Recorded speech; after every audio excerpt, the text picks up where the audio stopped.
Good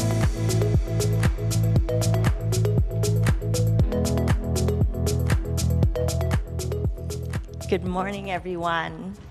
Thank you so much for being in the room with us and for giving us some space today to speak to you. My name is Dr. Mai Fan from the RCMP, and with me is Tina Harvey, also from the RCMP. I'm the acting manager for the Open Government team. And we also have Toronto Police Service here, who will be speaking about their project. Yeah. Good morning, everyone. Thank you so much for having us today. So my name is Miha Dinka. I'm a race and identity-based data collection strategy lead, and I have my colleague with me. Hi, good morning, everyone. My name is Ruben Stratsma, also from Toronto Police Service. I am the analyst working on our race and identity-based data collection strategy.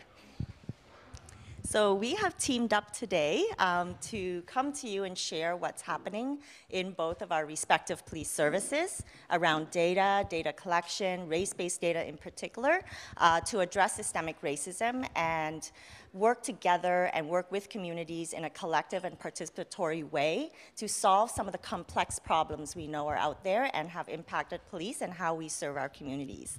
And so we have two presentations for you today. We'll start by sharing what the RCMP is doing around transparency and open data, open government, as well as the race-based data collection initiative in the RCMP as a component of that. And then TPS will share what they are doing and working on. That's going to be just half of our session, right? The other half, we really want to hear from you. And you'll see at your table a set of questions, as well as sticky notes and pens, because we want to get ideas from you and thoughts and concerns from you as experts in this space around what we can do to improve policing transparency and accountability, and in particular around the use case of race-based data. So without further ado, so as we're speaking and as we're sharing, jot down your questions for us, and we hope to have a constructive session in the second half of our time with you to really get thoughtful ideas and constructive advice from you to help us advance in these initiatives for our service. So we'll start. Tina? Thank you. So the RCMP is at the beginning of its transparency and trust journey, and I know we've been talking about it a lot and we've made attempts, but we've finally allocated full-time resources to build the services and the policy instruments and really build and strengthen the foundation to make sure that we're doing this right and continue to do so in the future. So no more of that side of the desk work that we hear a lot of. But let me take you quickly through our journey to date. And the RCMP did publish an open government implementation plan to the Open Government portal, but really there was resource shortages, priority conflicts, and we had a plan that, targets unmet. It didn't really go anywhere. But then the RCMP has a strategic organizational plan, the Vision 150 and beyond, that was rolled out in 2018. And that strive for an RCMP that's modern, inclusive, and trusted. And so through that plan and the growing demand for RCMP transparency, we committed to publicly releasing the disclosure of police information reports, which included 3 key data sets: police intervention options, calls for service or occurrence data, and RCMP employee and diversity statistics. And actually, we're ready to release the 4th report early December. But as much as it's our first step in releasing data and information, we're still not in the realm of open data. It's buried within a report, and it really shows how the RCMP's risk-averse, has a risk-averse culture. Selfishly, I'm happy to say the Vision 150 committed to the creation of the Analytics, Data, and Information Management branch, so specifically the Open Government and Data Governance Directorate that was launched in January of 2021. So at its core, our directorate's mandate is to advance the collective efforts of enhancing trust in our data, so through data governance, and then trust in our organization through open government. As we're pushing for transparency and trust, enabling it by open government, then we marry it with data governance, and recently, actually, the information governance teams. We're now in a position to have that foundation, ensure that we have proper mechanisms that in place for valuable, timely, and ethical collection of data. And then moving forward in 2022, we took that mandate and we anchored it into Canada's 5th National Action Plan on Open Government. And we had 6 foundational commitments, but they were to, collecting and sharing more data. So high-value data related to policing activities. So taking the police disclosure of information reports and pushing that further. We committed to releasing a strategy and a multi-year action plan, dedicating resources to an open government office. Come see me if you like to come work with us, because we need a team. Also, establishing an RCMP Open Government Working Group. And something I'm really excited about is establishing an RCMP multi-stakeholder forum. So bringing together non-government organizations, academia, community representatives, and more around a table to talk about priorities around openness and transparency at the RCMP, and really wanting to create that space for a two-way dialogue, and not RCMP talking to, but having that place to talk with. And then I'm happy to say in 2023, we met some of those commitments where we launched an open government working group and meet on a regular basis. We also published the RCMP's first open data set in collaboration with the Canadian Anti-Fraud Centre. And there was a lot of challenges to get to that point, but it's opened the door to more opportunities. Thank you. And then, most importantly, we publicly released our first RCMP Transparency and Trust Strategy with a multi-year action plan. But of course, before we got there, we had to navigate through a lot of challenges, but we were able at the same time to identify a lot of opportunities. And so we observed that challenges internally stem from the lack of awareness and knowledge of the value of data, and how it can optimize operational insight and performance.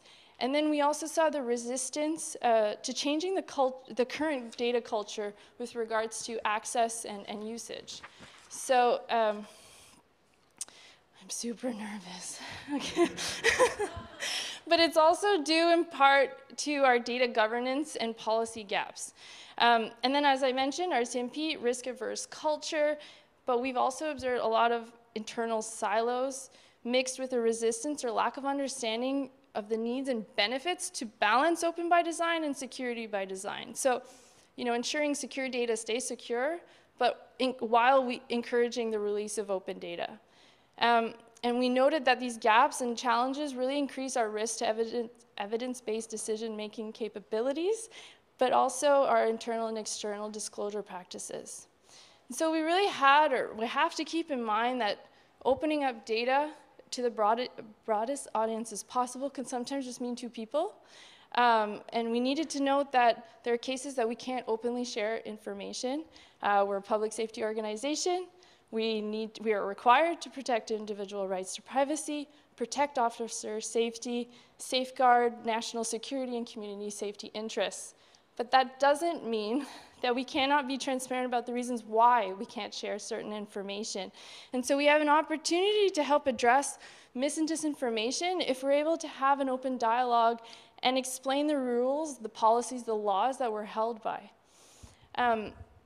Now, we realize that there's also challenges that contribute to the decline in trust and cooperation externally, but also internally, and they also challenge our recruitment efforts.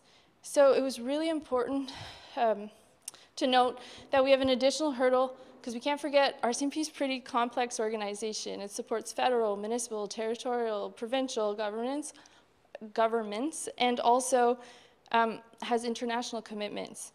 So with that being said, partnerships are key to our survival. And so we acknowledge the opportunity and committed to develop innovative tools and mechanisms ensuring feedback loops, timeliness, and an enterprise coordinated approach to participation. So all of this is a key first step to improving trust and will bring the RCMP towards like a culture of doing with rather than doing to or doing for. So we identified those opportunities, we're ready to hit the ground running, I was ready, but then realized the organization just wasn't with us just yet, didn't have that enthusiasm. And for example, open data, they were like, test that out, let me know how it goes. No one wanted to be first, right? So we met this resistance and we realized we needed to take another step back and answer some fundamental questions. Our why. to increase trust, right? Our what? Bring the organization to become an open by design, open by default culture. Our who? For our members, but for our communities that we serve, our stakeholders, our partners. And then our how, through our 5 key themes: open culture, open data, open information, community participation, and transparent policing. So when it was really important for us to raise that awareness of the benefits of being open, but more so the risks of not being open. But then we actually got there, and I'm happy to say we released our first transparency and trust strategy enabled by open government and anchored it in those 5 key themes. So open culture, where we push the organization that promotes transparency to increase trust, to better serve our communities and our members. Open data and open information, simply identifying the data and information we have and ensuring that it's machine readable, accessible to improve trust and accountability, but also helping to combat mis and disinformation in policing services. And participation and creating that environment of open, honest, sincere engagement, a space for two-way dialogue to improve our policies, our programs, and our services. And transparent policing, transparency initiatives, where we focus real-time adoption and frontline policing, always, of course, when appropriate, but it's also a place for us to be transparent of the reasons when we cannot release information, but adding that why, explaining it. So what does this all mean for the RCMP? I'm gonna say it, we've taken care of that boring stuff, but we're making sure, it is, but we're making sure we're doing so because we're ensuring the policy instruments are in place for timely, valuable, and ethical collection of data. We're ensuring the organization has clear roles and responsibilities and enterprise participation tools and mechanisms. We're ensuring data democratization and contributing to the organization's current data modernization efforts. And we're doing all of this so, to set a foundation to pave the way for work such as race-based data collection and their efforts in addressing systemic racism and discrimination. And so with that, I pass the mic over to my amazing colleague that's going to talk about this super important work. Thank you. Thank you, Tina, so much. And this work that Tina refers to, the Race-Based Data Collection Initiative, the RCMP, is grounded in the same drivers that was instrumental in the work that she's doing to lay the foundations that we need to have in place to enable us to do race-based data collection initiative that meets the purpose, right? And a very important purpose that has been called, that police services across Canada, but particularly the RCMP, has been called upon for decades and decades. We've heard the voices of Indigenous communities, Black communities, racialized communities about their concerns with policing, and RCMP is a part of those concerns. And so a number of drivers have brought us to this place because the question is sometimes, we've needed this for a long time, why now, right? And so the why now is a number of different mandates that have been driven down to us in the last 5 years. And importantly, it was a commitment by the RCMP under Vision 150. Vision 150 also, enabled us to develop a, oops, what did I do? Enabled us to put together, as the RCMP, a dedicated unit to address systemic racism. So that's the anti-racism unit, of which I'm a manager, and we have Trevor here, who is one of the subject matter experts that we've brought on board. So it's about having dedicated resources with the expertise in communications, in community engagement, in data, in policy that is needed to do this work properly. Building the team has been a challenge, as attracting the right mindsets and the right skill sets to the RCMP isn't easy, right? Especially in an organization that's very complex. Onboarding is practically non-existent, and navigating an organization that has typically been very closed, right? But we have to change our ways of bringing new people on, new perspectives and talents and faces. And so part of the anti-racism unit mandate is to lead the race-based data collection initiative, which I'll talk to you about, but it's way more than that, right? It's helping the organization to build its competencies and knowledge around systemic racism and what does an anti-racism organization look like and need to be. It's also, so it's about education, awareness building in the organization. It's about engagement as well with communities, and also programs like the diverse and inclusive pre-cadet training program, experience program that is targeted at bringing in and addressing systemic barriers in how we bring in and recruit diverse populations to the RCMP. So what does the RCMP approach to race-based data look like? I mentioned a dedicated team. You know, it's no longer side of desk thing, right? In addition to that, having data standards and using data standards that have been tested and validated in other jurisdictions will help us to collaborate and align our efforts with other police services across the board. So the RCMP sits at tables with TPS in the Ontario Association of Chiefs of Police, the Canadian Association of Chiefs of Police, StatsCan, right? We need to have an all of us effort to align and be consistent in how we collect data, how we approach this data, define our purpose and why for the police service across the country, and understanding the, how are we going to collect the data in order to enable us to analyze, report, and understand systemic racism in police services. So that means having clarity around the data, right, the purpose, and also what that data will look like and how are we going to report it on it. The interactions of focus as well is an important area, priority areas that have been delivered to us from a number of different reports. The communities have told us and have shared their perspectives around their concerns with policing interactions, both under policing and over policing.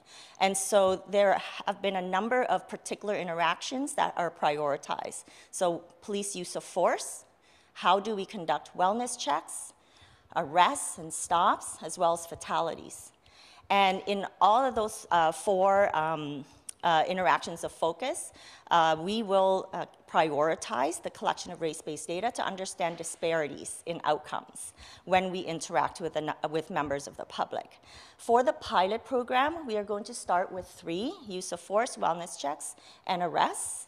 The other 2 interactions of focus, stops and fatalities, we need to take more time to fully engage with communities around that collection of data and also address our records management system, which is often outdated, not fit for purpose for understanding those interactions. And so we're starting where we can right now because we cannot delay any further until we get our systems perfect, right? So we're gonna learn along the way before we expand to some of those other interactions when we have best practices in place and we can demonstrate the value of data and responsible use of that data to show improvements in our services and promote equitable outcomes for people.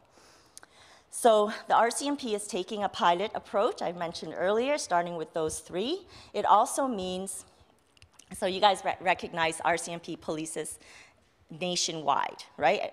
With the exception of the municipal police services and some provincial police services in Ontario and Quebec, for example. We have contract and Indigenous policing area that is responsible for many jurisdictions that we serve. And so that's over 700 detachments across the country, very diverse. And so we're starting the race-based data collection in 5 detachments across the country in order to test our systems, prepare our members, and demonstrate the use case for this data and enable us to work with communities in a grounded way, right, in a participatory, collaborative partnership manner in order to develop best practices and a framework before we roll this out nationwide. And so what does that look like? Oops, I keep going backwards. It looks like going to Burnaby detachment in BC, where our team is here, actually. We happen to be here the whole week doing engagements in Burnaby. We're also doing the pilots and rolling out race-based data in Thompson, Manitoba, Halifax, Nova Scotia, Whitehorse, Yukon, and Fort Mac in Alberta. So those are 5 very diverse jurisdictions with unique community compositions.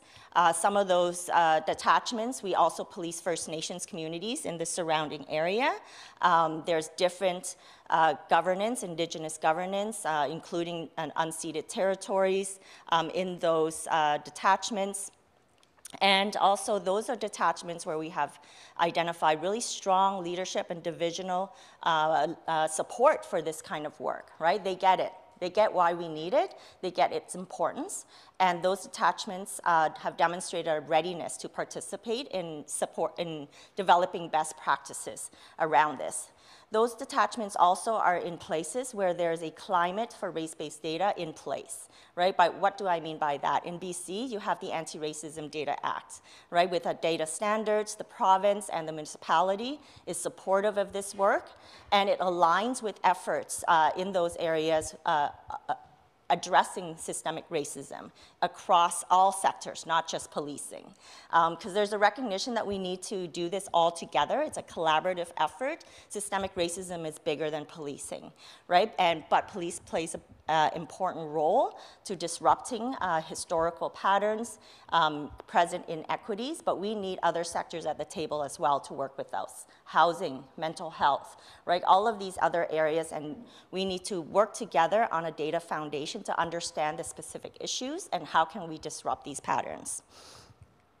So we have been out here engaging for our team for the last 2 months, have been going to all of these pilot sites, developing relationships with community organizations with an interest in race-based data, as well as municipalities and stakeholders in other sectors, and importantly, engaging with our members and the detachment leaders to understand what is going to be required of them when we are asking them to collect race-based data in all of their interactions, right? So this means building race-based data, including training, policies around how are we going to manage this data, how are we going to protect it, and how are we going to analyze it in the detachment with the perspectives of communities and our members to understand the lived experiences that the data will help to validate and also to help reveal trends that we can then act on. And then what does open data look like, right? We don't want just open data for the sake of open data. We want purposeful open data that will benefit communities, benefit stakeholders in order to improve outcomes for our communities. So with that, we want to open the conversation at the end of this session, but I'm going to pass on to Miha and Ruben to tell you a little bit about where TPS is at with this. Yeah.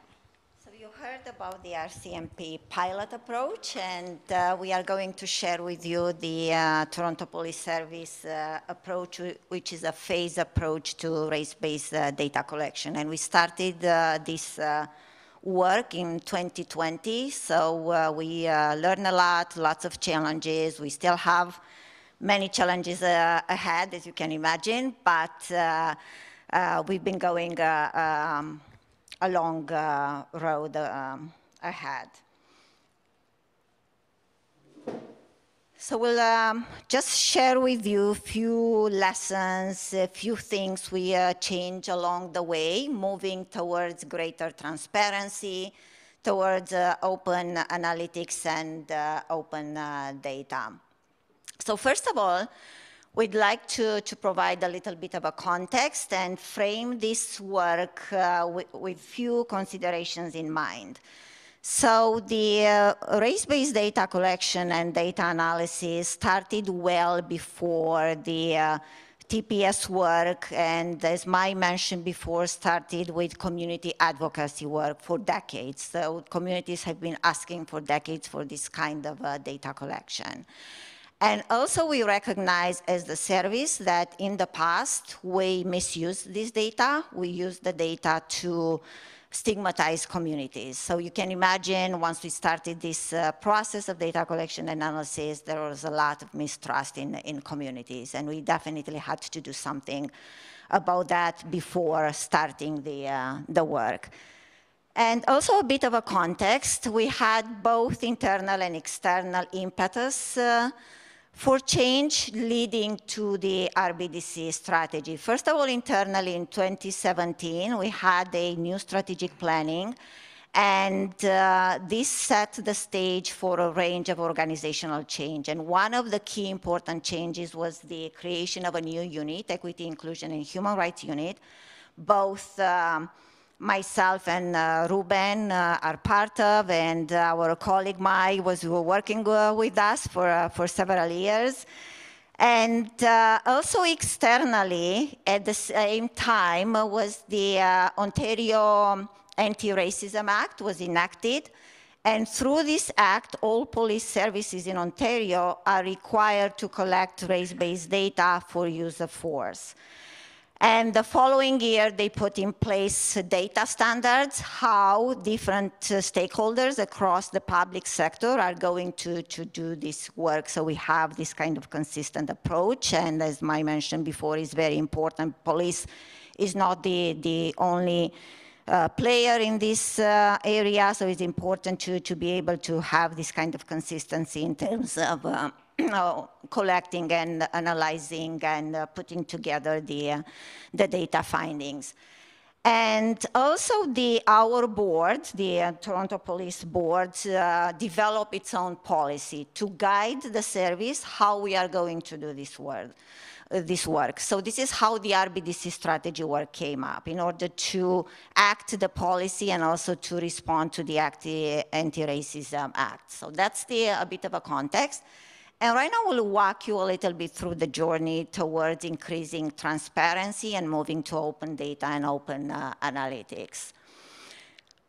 RBDC strategy is an ongoing strategy, and we use this phase approach. You heard before about the pilot approach for RCMP being much bigger than TPS, but TPS is a leader in this work, doing among the public sector stakeholders most of the work about how we are going to analyze, use this data together with communities. And how we do it, so we include police interactions progressively. So we started phase 1 in 2020, looking at 2 police interactions, collecting race-based data for use of force and strip searches. Use of force was mandated by the Act, but the service went a step forward and included strip searches. And then the following year, we included under the strategy other interactions, arrest, mental health apprehensions, and the youth diversions, because it takes a lot of time, first of all, to look internally and see how ready we are for this, how the systems, data systems, do we have the data system? Will be the data of good quality in order to do proper analysis and then to be able to act on the data findings. And also it's a lot of change management. People internally are not ready for that.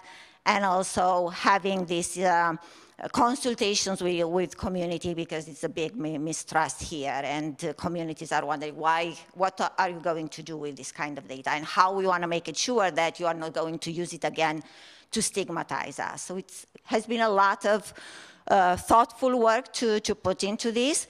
And once starting data collection, we move into a data analysis for each phase. So we went through this data exploration, understanding the data quality, what could be done, in order to, what kind of framework to look at racial disparities. And at the same time, making sure that we include both community and operational perspective. Yeah, the officers on the ground, they have their own perspective. Communities, they have their lived experiences. And what kinds of approach to data analysis we can put in place so we bring together and integrate community and operational perspective. So that's why Initially, it took us a lot of time to figure out this and how we can do together and what kinds of questions. So we put together a community advisory panel working very closely with us on the way. And we move through this kind of a cycle. It's an iterative cycle, generating questions, testing the questions if we have data of good enough quality, or if we don't have, what kind of actions we can put in place so we can make changes. And right now we move into phase 2 of this strategy. So using this phased and iterative approach, last June, we've been able to publish the data findings for phase 1. It was a huge step forward for the service. It was the first time we put this data out. And was a significant step. At the same time, one of the key lessons we learned, both communities and our internal members felt like was too much data at once, too much to digest. And especially if we wanted communities to engage with us on what can we do about this. Because communities said, we know already this. It's good that you brought the evidence, and yeah, thank you so much for that. But at the same time, we knew it. What are you going to do about this?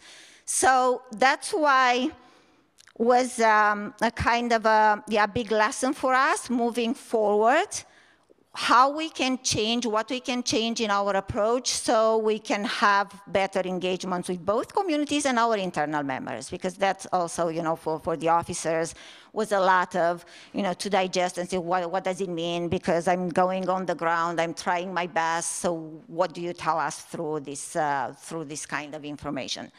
So what we've done, starting this year and moving in phase 2, we change our approach more into a kind of, we call it hypothesis-driven approach. So we co-generate, co-design research questions together with our community advisory panel. Also, we created 4 new stakeholder groups focusing on policing, government representatives, and also our internal members, because most of us on the team are civilians. We do not have the operational perspective. So it's very important to bring that perspective too in our analysis. So this is one thing we've done. And another thing we changed, instead of releasing one big splash of data findings at once, we started to do this in a series of small batches of data. And this way, we already had 2 releases, public releases on arrest and outcomes, one at the end of July this year and another one just a couple of weeks ago. Everything is public, so we created a new section on our RBDC website, which is public. It's follow our progress. So anytime we do something, and not only data findings, but for example, what kinds of new tools we develop, and Ruben will tell you more about this. Everything is there, so people can follow us throughout the entire journey. So we are very, very transparent about this process. And going through the cycle, again, we co-generate questions, we test them.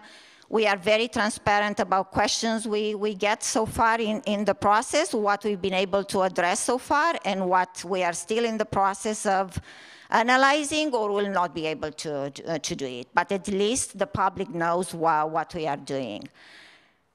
And besides the approach, there are some key mechanisms and tools we'd like to share with you today, moving again in our approach towards more greater transparency and open data and open analytics.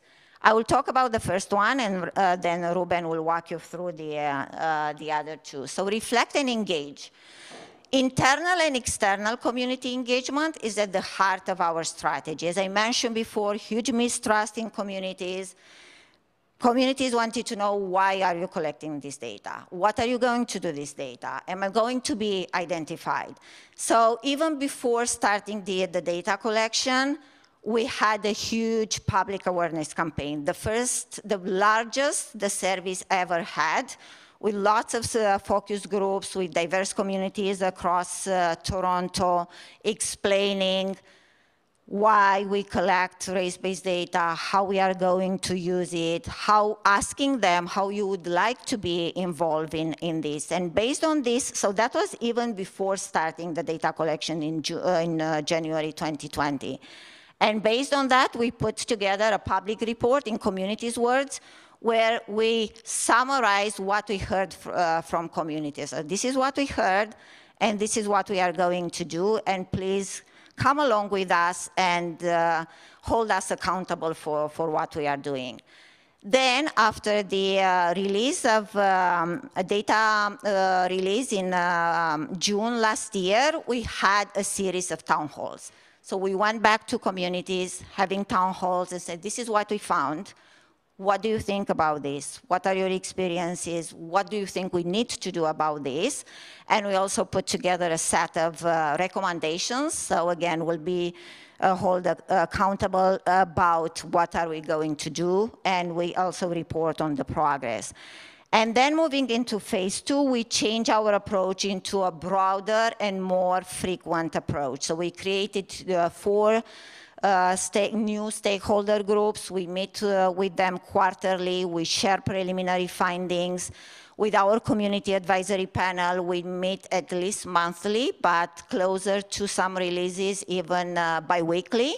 And together we generate questions, we report back, this is what we've been able to test. These are the results. What do you think about this? How do you think what does it mean? Yeah, what results do mean? And then internal engagement, liaison. So we have 42 RBDC liaison officers being involved and being champions throughout the service. And also we engage regularly with the neighborhood community officers because they are the ones working very closely with communities, so they are the pulse on the community, so it's very important for them to understand what we are doing under the RBDC strategy. And I will pass it over to Ruben to talk to you about the other tools. Okay, good morning, everybody. Miha has talked a little bit about some of the foundation of our work and our approach, but I want to close off this presentation just discussing how we disseminate information a bit. You will recall that Miha mentioned our phase 1 report. We began this work with an approach that was very much report-based for disseminating information. And while this was very comprehensive, what we heard from communities was that, as Miha mentioned, it was too much data at once, and it was also a relatively closed-door process. Communities didn't feel like they were involved along this journey of collecting and reporting on race-based data. And that resulted in us kind of pivoting our approach to move towards more frequent but smaller releases of information, also allowing communities to kind of participate in the analytical process with us. Part of that began with our interactive dashboard, which we released publicly a few weeks ago. And this dashboard serves 2 core functions. First, it provides simple and consistent metrics across our policing interactions, those being use of force, arrests, various arrest outcomes like strip search, as well as mental health apprehensions. Second, it's a bit of an accountability tool, I suppose. Miha talks about our hypothesis-driven approach and how we develop research questions with both internal and external stakeholders, but by displaying essentially our backlog of hypotheses and status, it keeps us accountable. We hear feedback from the public, and they can see the most recent status of that work. You'll see some of our metrics here. We report on contextual information, such as the frequency of certain interactions, for example, how often they're happening, as well as the relative disproportionality for our perceived groups, perceived race groups.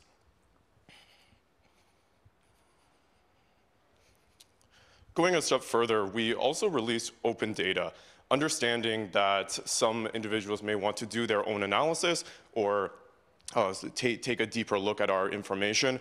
In 2022, we released disaggregated data on arrests with key demographic variables such as gender and perceived race, as well as some of the conditions of those arrests. For use of force incidents, we also publish open analytics, looking at different contextual information associated with the use of force. All of these resources are available on our public safety data portal.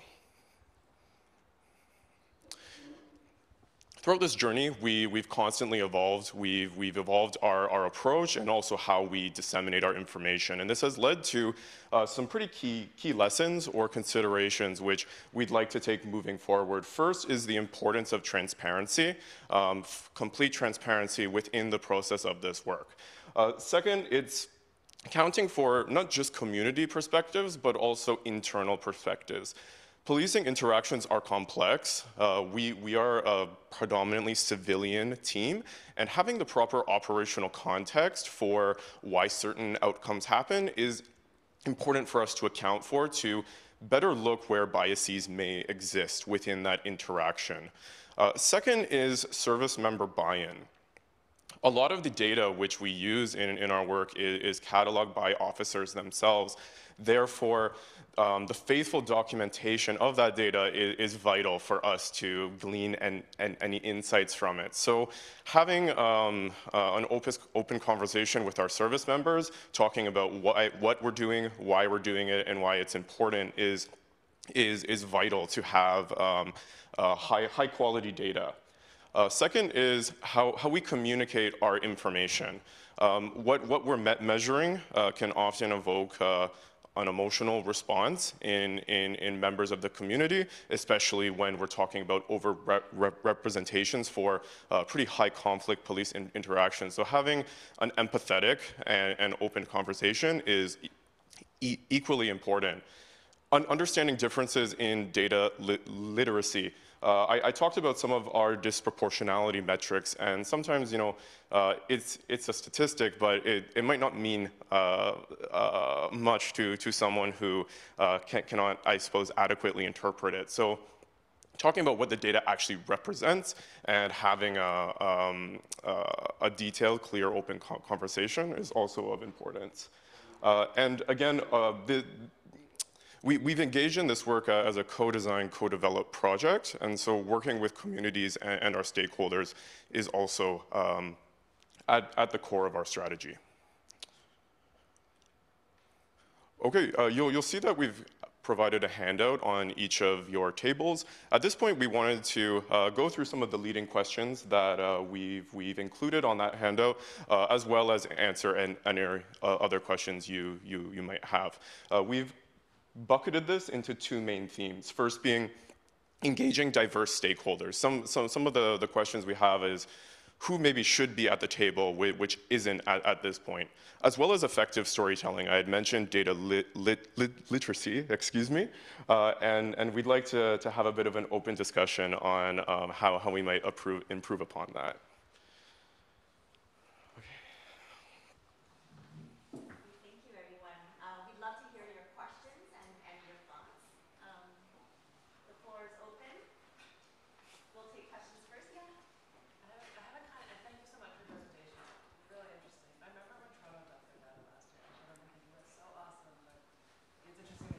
Get you to repeat your question. Can I give I'm going to give a very specific example for my question. I'm from Calgary, and I don't think anyone here is here from Calgary, so I can throw CPS under the bus. In terms of your data collection, and I caught you say perceived race, which is what kind of like triggered my question. So there was an example in Calgary where there was well, I know it was a Sudanese gentleman who was arrested. There was use of force, and he did have something, like a stick or something. Obviously, well, it was very much a mental health case. And I was asking, I guess I'm questioning the data collection, the trust of the individual officer of the data collection around perceived race. Is it then classified as a mental health arrest, or is it classified as use of force? And so I'm curious if you can speak about that, like the data collection piece around race and anti-racism stuff. Yeah, so I can start something, and then yeah, Ruben and Mai, if you can jump in. First of all, the perceived race, why we collect this within the policing context, because what we are trying to do is to understand how the officer perception of an individual's race is going to affect the kinds of actions the officer will make. So that's why we use the perceived race in policing context versus, for example, in healthcare, when it's more about the self-identification, because it's about what kinds of, services or needs that specific person will have. But in policing context, it's about, and even the kinds of analysis and trying to see where potential biases are in how the officers, in officers' behavior. Basically, the perceived race is the right measurement, right? To see to what extent how the officer is seeing that person is going to impact the kinds of actions and how will act upon that specific individual. And yeah, so that's and also another consideration, keep in mind within the policing interactions, there are kind of, heavy interactions, right? So the individual will not feel safe to report, self-report race. So safety, individual safety is also a key consideration when we think about what's the proper measurement of race within policing context. I don't know if you want to add more. Yeah, and we do have, when it comes to types of interactions and how are they captured in our records management system, we do, keep in mind that we have systems in place to record when we make arrests. We have policies and systems in place to capture information, to understand use of force and reporting under various policies and also legal requirements. And so the collection of those kinds, identifying those kinds of incidents when they occur is an operational need in policing. And so we're leveraging those existing data collection systems and mechanisms in order to identify what is happening out there in terms of our interactions and the numbers of interactions and the outcomes that arise from those interactions. When it comes to race data collection, just to build on what Miha was saying, we have training in place. This is part of the member engagement to help them understand what do we mean by officer perceived race, and how would they be expected to collect that. So it's important, it acts like a physical descriptor of a person based on appearance, but also there are a lot of information can inform a person's perception of another person. Names could inform your perception of a person, right? Where the incident took place, how the person was dressed, can all inform a perception of how an officer might categorize that individual in terms of race. In the RCMP, we are also collecting perceived Indigenous identity. And the reason why we are going in that direction in the RCMP is because of the nature of RCMP policing that serves many First Nations communities, Métis communities, and Niue. Members in the RCMP context often police small communities where they know the individuals and they know the families, right? We don't want our officers, and we emphasize this in our training, we don't want you to ask, these questions. They are sensitive, they can heighten tension in an interaction, and it's inappropriate. And so based on what knowledge they already have, what information they already have access to, and also, again, their observation of the individual. So that's what perceived race means in this context. Yes? Wear the right shoes for this. Thanks for answering that first question. I also didn't understand that it was perceived collection until I saw the word perceived at the end, so that's great to know that people aren't being asked that. I was wondering about the, just leading up to your question around who else to engage. You mentioned working with community organizations, and I was just wondering if you could say a little bit more about what type of organizations you're working with. And then another question I had was around standardization of the categories of race and how you define those and whether they're being shared across forces. Thank you so much. So first of all, in terms of engagement, as I said, we have engagements throughout the implementation of the strategy. So at the beginning, We work with community organizations across Toronto, so we have diverse communities. So we wanted to make it sure that we engage organizations who serve different, diverse communities across the city.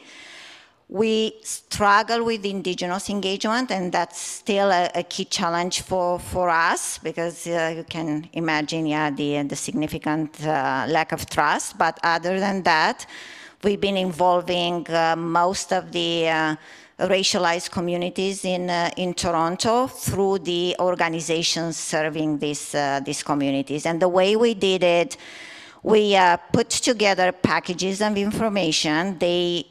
Or community organizations led focus groups with their people, because we know that having police service within police presence at these focus groups, they are not going to be, there is sensitivity here. So what we did at the beginning, we provide all the information, we explain what the strategy is about, what are the provincial requirements in terms of collecting perceived race, why perceived race. That was, the first big questions from community, as you can imagine.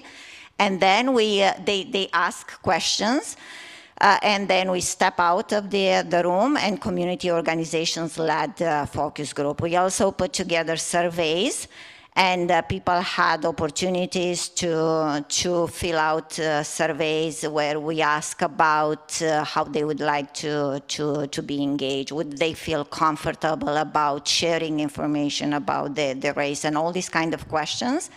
And then we analyze this information, and what I show you before, the report we put together in the communities' words, basically we analyze all that information and we report it back to communities what we heard from them, and moving forward how they would like to be engaged with us. And was another question?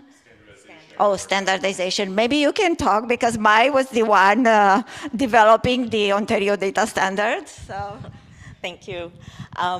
For the RCMP, before I get to that question, for the RCMP context, we really leaned on the detachments and the divisions who have developed relationships with community organizations, and we started there. So that was how we identified community organizations to reach out to and engage. But we also did our own homework, and we reached out. We know that there's always room for improvement in terms of our relationships, and so we also reached out to other community organizations that weren't necessary, that may have been missed, and ensured that we had a good representation across different communities that reflect the demographics of the communities in those areas that we're launching the pilot, and with a particular focus on First Nations leadership and community organizations. And so we had been engaging with the leadership councils, chiefs where we could, and sometimes their representatives, because they're not ready to engage with us in that way. And so we sought a relationship and an interest to how we can continue to involve them, and if this was a priority for them. So that was our approach. In terms of standardization, so I was in the Ontario Anti-Racism Directorate led the development of the anti-racism data standards there. Tons of research, community engagement around what categories mattered for understanding systemic racism, but also systemic discrimination, race-based discrimination. That includes religious-based, right, and ethnicity-based. And so the data standards for addressing systemic racism, has 4 main data points under that.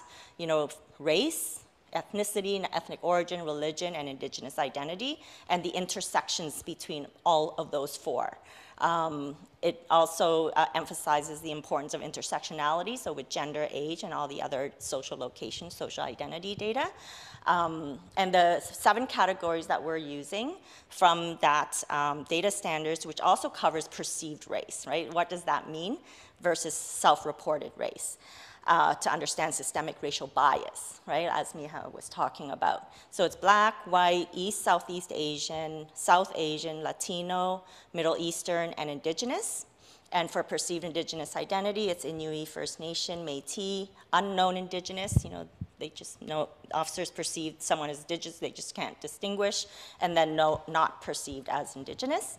So those are the categories we're using in our pilot program to respect the, what we heard from First Nations and other Indigenous communities prioritization for a distinction-based approach to understand the biases in their communities.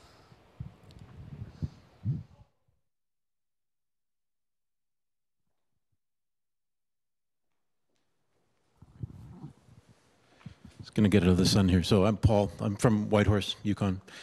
So a small population area. So I want to take a crack at your sort of first question there. The voices piece, or voices still missing, right? So we're talking about open data. A couple times so far, I've heard mention of qualitative data. Generally, we're thinking in terms of quantitative data. It's pretty small. I have a sticker that I did up that says where I'm from, big N is less than little n. So for numerical people in the room, if you want to make sure that voices are heard, you need to recognize that the population sizes are sometimes so small that any kind of representative sample-based approach isn't tenable. And if you try and apply that kind of approach, you will not hear those voices. So then the second part is that you have to accept that qualitative data needs to be part of the discussion in the communities. I'm happy to hear it sounds like it is in your community engagements. But sort of together with that, there's a, you know, we've got 40 years of history now of sort of fighting against qualitative data. And one of the ways that's done is by trying to quantify qualitative data.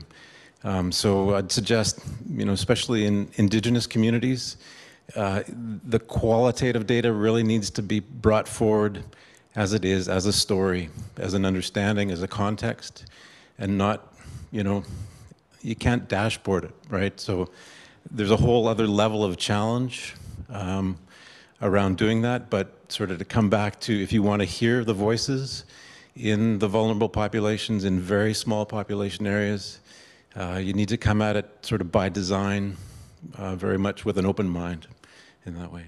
So just a comment, thanks.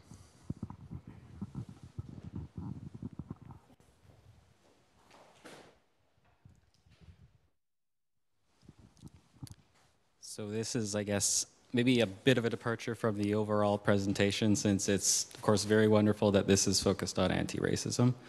This is maybe a bit of a more broader scope question, but an overall anti-discrimination piece. So, of course, a focus on anti-racism right now.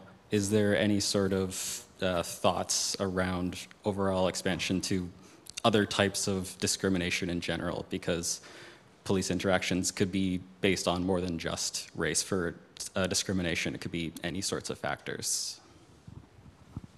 Thank you so much for that question, and that is on top of our minds. I mentioned the intersectional approach that we're taking to include gender and age. Along with race, it's, you know, it's very complex. We're also looking at our data sets to see how we can capture mental health, right? So perceived mental health issues that might be at play in every interaction. When it comes to other details, like we have heard interest in religious-based discrimination, sexual orientation, gender identity, you know, or gender diverse peoples, and how can we capture that? And so that is very much live in our conversations. And to the point the gentleman made earlier, thank you so much for that, about the qualitative piece and the small n, right? And those are the gaps that we're missing in the data right now. But also, you know, being aware of that, and in our engagements, make sure that we highlight some of those issues.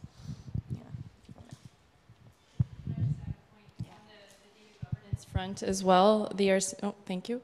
The RCMP is working presently to set data standards, and we're starting with gender and sex, but it's not just the data standard, but it's also, do we need to collect this information, and why are we collecting it? And if we don't need to, then let's not do it. So that's work, but we have major governance gaps right now, but that work has started, and we're starting to see progress there.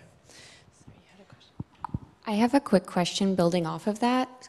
Could you tell me what categories of gender you're currently using for the RCMP? I know the Treasury Board Secretariat has launched the directive of what we can use, so it's actually going off of the presentation we saw yesterday. So it's not just male, female, but there's the, and now I'm put on the spot. So, yeah, so, pardon? Yes, go ahead.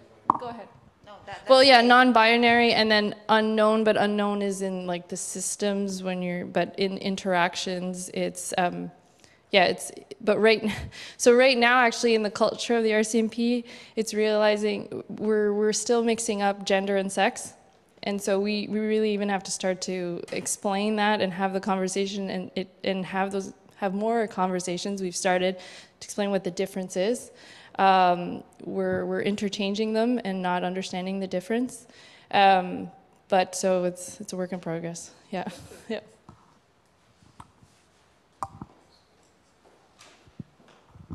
So at what point do you all agree what those groupings are? Because obviously RCMP may be collecting different information from Toronto police forces and all the rest. At what point do we all have to agree that those categories need to be the same? Otherwise you're collecting wrong information.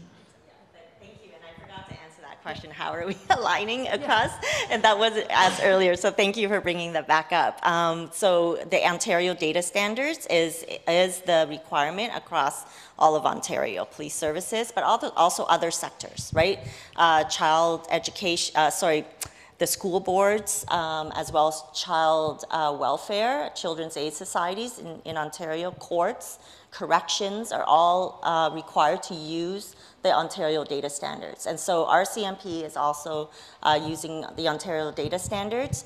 I mentioned that RCMP sits on the CACP, the Canadian Association of Chiefs of Police, and Stats Canada working groups to build best practices and a framework for collecting race and Indigenous identity in the uniform crime reports, which come from police data sent to StatsCan to report on offenders and victims.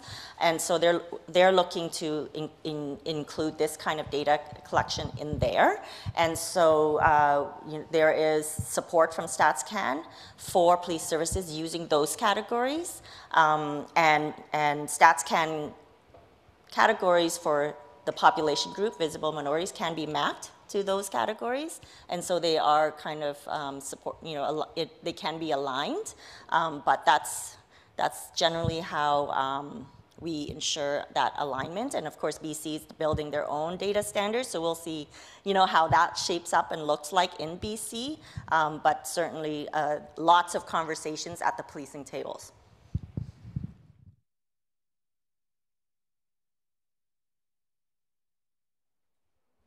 Okay. I guess that concludes our presentation. Thank you very much, everyone.